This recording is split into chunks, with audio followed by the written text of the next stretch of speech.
This is Borough Park, Brooklyn. As we were walking over here, you said to me, in some ways it's like going back 100 years. The largest group of Orthodox Jewish people outside Israel live here in Greater New York. Here it's an old world way of life. Some don't have televisions or computers, says Dr. Israel Ziskin, who is Orthodox himself.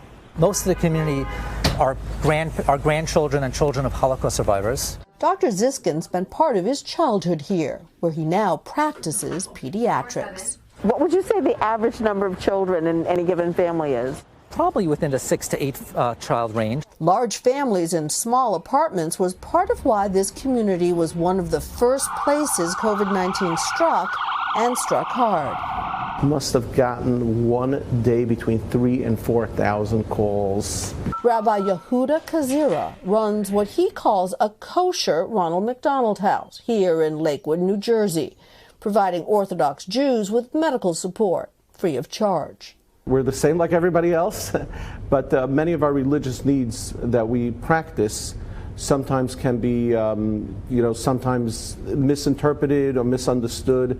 In fact, it was the celebration of a religious holiday, Purim, in early March that he believes catapulted the virus into their community. When Purim was around, we didn't know anything about social distancing, about mask wearing. Nobody wore masks. Because I think the impression a lot of people have is that the Orthodox community was just ignoring advice. You're telling me that really this all got started before the advice was there to accept or ignore. 100%. They were not ignoring advice. They were not. The community, by far, are law-abiding citizens. But scenes like this rabbi's funeral in late April, during the height of the pandemic in New York, led many to feel the Orthodox community was not taking social distancing seriously. Some in the Orthodox community made headlines again last month by breaking into this closed city playground. We are going to keep this park open for all of our children. With few masks and no distancing, which is what we saw on our recent tour of Borough Park. Is the feeling that it's passed by here now? Yes. Yeah, I think do you feel confident in that? I feel confident in that. While public health officials would disagree, there is no question the community has tried to turn their high infection rate into something positive. In early April, when Dr. Michael Joyner at the Mayo Clinic told the rabbi that the blood of those who had survived COVID-19 was needed for the national convalescent plasma effort, people quickly stepped forward. The first hurdle, testing their blood to see if they had the antibodies to fight COVID-19. Literally within a matter of 3-4 hours, we collected 1,000 vials. The blood put in coolers, taken to a private jet, and flown to the Mayo Clinic. What did it feel like to be on that plane?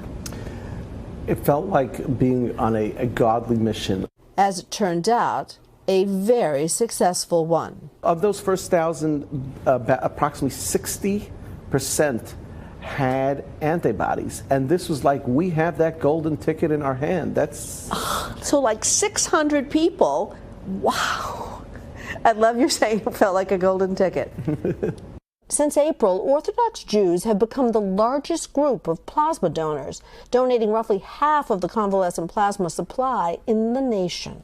So literally in this room is where that seed started to sprout. We used to call ourselves a mom and pop organization, and all of a sudden we found ourselves taking on a national responsibility. From something ugly, something beautiful.